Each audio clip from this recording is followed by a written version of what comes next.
Weed you. You are weed. That actually stands for Weed University. It does. So we do, and we are going to talk about terpenes, the secrets behind the high. Very sciencey looking uh, background there. Vaguely You know sciencey. why? I don't. Because terpenes are science. Science. Terpenes are science. Indica And versus this is a sativa. weird place. I know. This is a weird thing to pop up and go, I thought we were talking about terpenes. I did.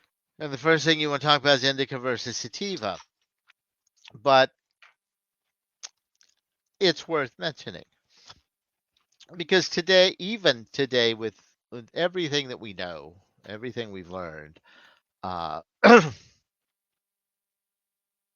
I went to a dispensary Saturday, and it's all sold as this is indica, this is hybrid, Yeah. and this is sativa, and that's supposed to imply, this will bring you down a little bit, this will bring you up a little bit. This is a heady thing, this is a body thing, this is right in the middle. At first, that's absolutely not what it means.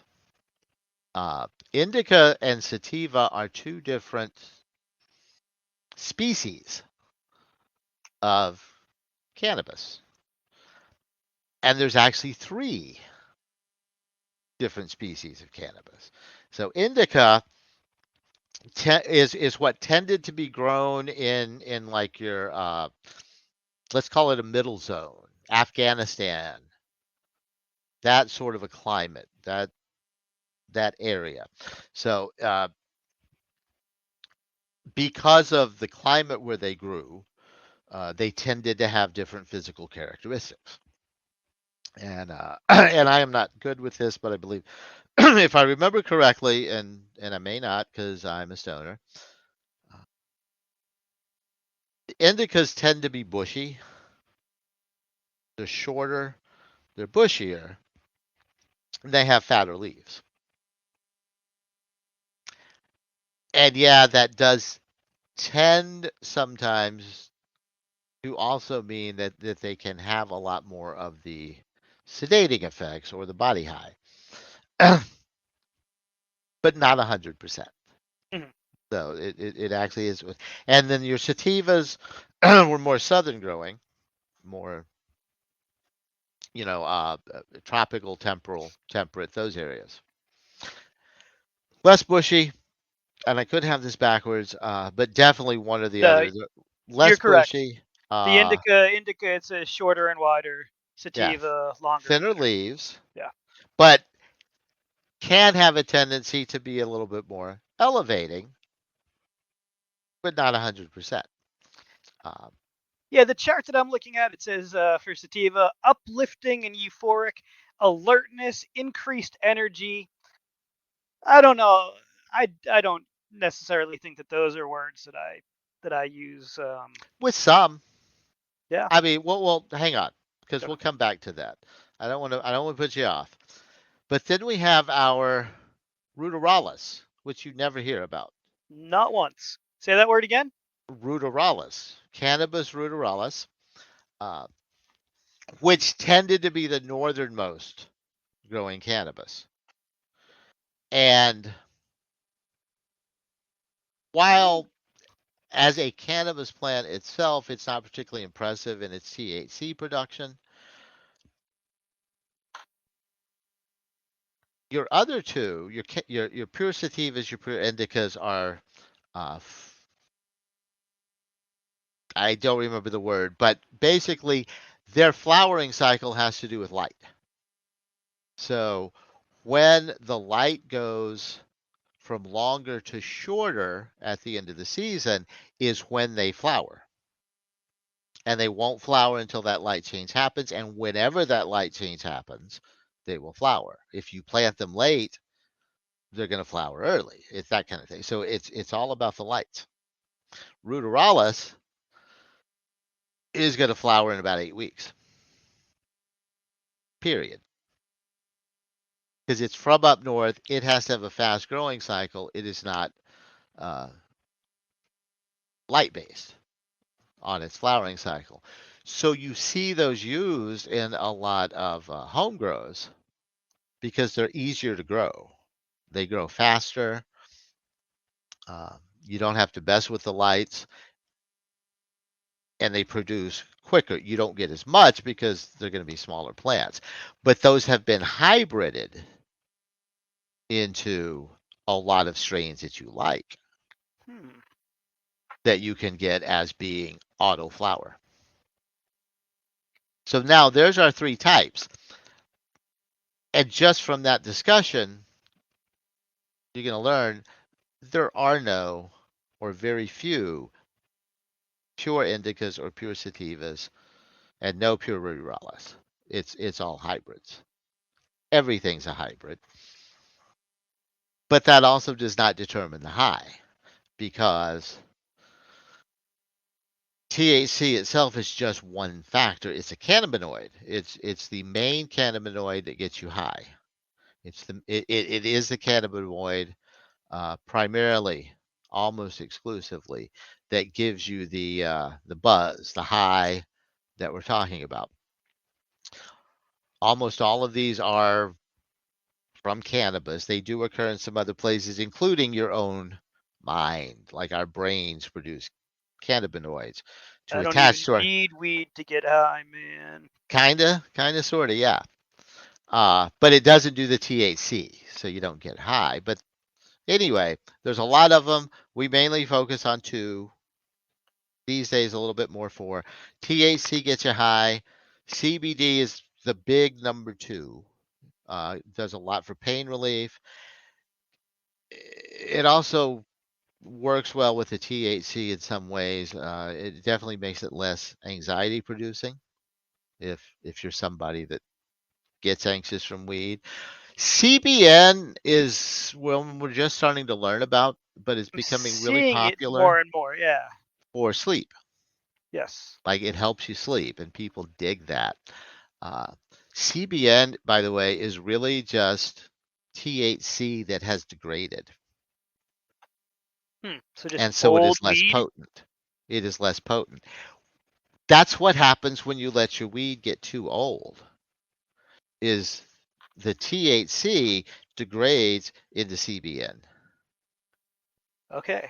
and you won't get as high, but you're gonna sleep real good. So on that episode of Roseanne, when they find her old stash and it's from like 20 years ago in a drawer, that probably would have been CBN by that point. Oh yeah, if that even. By Yeah. that long, it's probably all gone.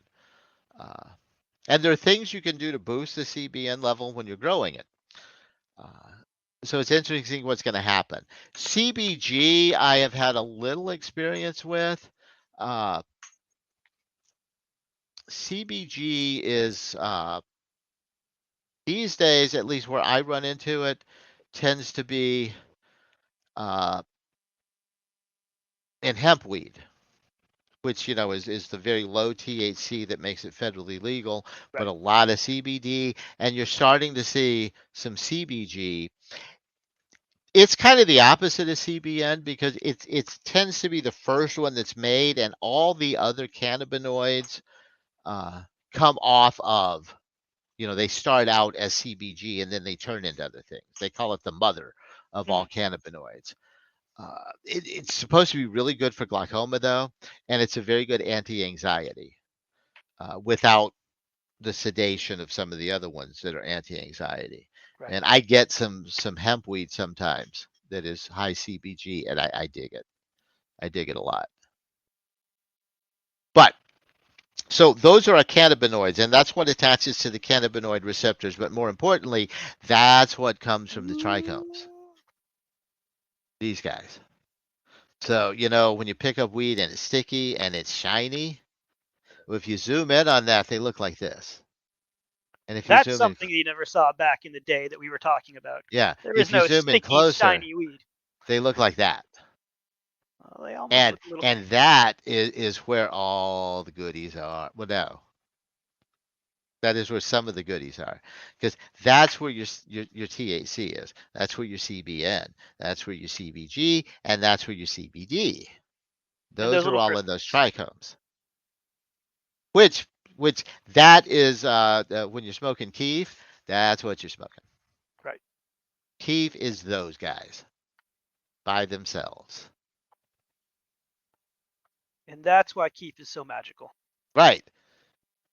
But it's also why the high is different if you smoke it alone. Now, blending it Sure. is cool, but we'll get to that because I want you to again entourage. So terpenes, right? Now these are different because these are in the plant itself. You're getting this from the flower, not the sticky parts. This is in the green and the purple and all the good flowery stuff. Now a lot of other plants have some terpenes, not as much, but they're out there. And again, these have been used for thousands of years. These other plants, not just the weed, aromatherapy, and a lot of folk medicine. The, the, the terpenes are why the plants have medicinal effects. And folk medicine, it was like this is good for this, and now we found out, well, it's these guys. It is true. It works because these guys. And we're going to talk over the next few weeks about the major terpenes and which ones we think do these things. And in some cases, science is, finally starting to go, yeah, it works. Uh, At the so beginning of the show, I asked if I was a terpene. And I see here found in many plants and some animals. So, indeed, okay. but not only are these cool on their own, like when you get them from other plants, but when these and the cannabinoids go together, that's when the fucking magic happens. Okay, it's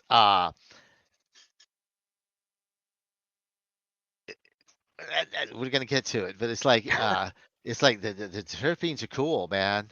I smoke I smoke a lot of terpenes and I like them, the flavor, but the effects that they have. But then we've all smoked just keef. You've smoked just keef, right? Yes. You've hit a vape pen that's like 90% THC or something, and it's flavorless, but it gets you high. It's Yes. not really the same, is it? No. It's not. And I'm not saying that's a bad thing, Right. by the way. For some people, that's what you want, man. That's what you're looking for, and that's cool. That's totally cool. But yeah, I want a little more, and that's okay too. Uh, so yeah, the magic, because the cannabinoids are awesome and the terpenes are awesome, but you put them together, and it's the entourage Entourage. effect. And no, it's not these douche nozzles. Okay. Yeah, I had that joke too. It's not those guys. Oh yeah, I hear that song every time. Every time I hear the word entourage, like oh yeah, I had forgotten the because entourage I song. watched that show. I'm not ashamed to admit it. You know why though? We Jeremy all did. Piven.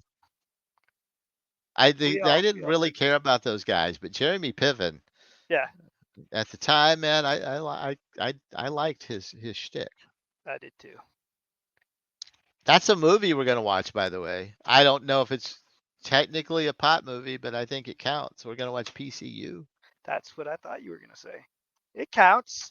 And I say that remembering absolutely nothing about And I PCU. don't know if it's gonna hold up. Like I Nothing. don't know if I'm gonna watch it today and go, ooh, that's cringy. But we'll see. Probably. It's hard to watch Anyway, a movie from the 90s that doesn't make you feel that what do way, we but do on this probably. show, folks? We digress. Yeah, Let's bring it back. because we Uh like weed. so yeah, the entourage effect. Now, and I feel bad for making that joke because but that's I'm high. What you gonna do? The entourage effect is where the terpenes and the cannabinoids. What was I saying, man? It's like this dance. They're interacting in this complex dance. And so as you put the different terpenes in there and you put the different cannabinoids in there, you get a different effect. Yeah. And it's not, it's complex because you've got a couple of cannabinoids and then two or three terpenes. You just change a few things and you're going to get a different effect. And so it's not like it's ABC, it's or ABCD. Mm. There's a lot that can happen here as you make subtle changes in percentages that it's not a huge thing again for some people, but if you're trying to dial in that feeling, if you're looking for the medicine that makes you feel better and you know where it is, and there are some strains that I can smoke and I am so anxious, like I just want to crawl inside myself ah, and I have to stay away from those. And then I smoke some weed that my wife can't smoke because it's like she just wants to go to bed. But for me, What's that one? What's the worst strain for you and anxiety? green crack. Yeah. If I am not in a social environment, especially, Yeah. green crack will, it's going to be a crazy night. I'm going to have to smoke something else to come down off of it. Sure. Uh, so, With the but I name have like green anxiety, crack. Yeah. I am an anxious motherfucker. That's why I smoke a lot of weed. But I smoke the stuff that makes me not anxious, not the stuff that makes me anxious. And that's where the terpenes come in. It's not sativa or indica, really. Again, that has a use. I'm not saying it doesn't, because for your average person, what's happened is they're just telling you the mood you're going to get from that weed. Right. It's not really the plant. It's that's not what it means anymore. Right now, it's just small, medium, or large. But sleepy. I love. There's a couple of strains that we've run into in Boston, especially, who sell pre rolls, and it's just mixed up weed. You're right. It's what's left over when they pack up all the good looking weed. They just grind it together Yeah. based on the moods and Oh. sell it as a pre roll marked, you know, sleepy, happy, dancy, or something like that. Okay. And sometimes that's all you're looking for. Yeah. Just here, give me a Tell mood. That's me what I want. how I want to feel. Yeah. And sometimes it's fun to go, ooh, this has a different bouquet. It's like being a wine snob, honestly. When you get to it's the flavors and the Sure. taste, sure. Is there anything wrong with being a wine snob? No. Maybe. No. Except No. wine snobs, the alcohol, that can be a problem. For me, this is medicine, so it's double. It's good. It's fun, and I'm obsessive. I get off on this kind of shit. But yeah, anyway, the total effect is greater Phew. than the sum of the parts. Let's put it in a nutshell. It's not just A, B, C, D. It's what happens when you mix them together. Uh, Right. they turn into something different. So, in closing for this week, when you go for the isolates, understand it's cool if that's what you want, but you're missing out on so much because you're not getting the entourage effect anymore. And whether that's a CBD oil, for instance, that's just CBD, uh, it's not as effective as it would be if it had an undetectable amount of THC in it. I'm talking enough where you would not have any psychoactive effects at all. With that little bit of THC, doubles what you get from CBD oil or CBD gummies or any of that. Little bit of undetectable doubles the effect that you would get from that CBD. It's crazy. Uh, Doubles. and that's not even a terpene. That's just two cannabinoids that go, hey, when we're together, Right. party happens. So yeah, a little bit everything is better though because now I got my cannabinoids going and then I got my terpenes. So if you can't smoke flower, look for full spectrum products. They exist. People make them. People that care Yes. uh, about giving you the high that you deserve. A friend of That's what I'm mine, saying.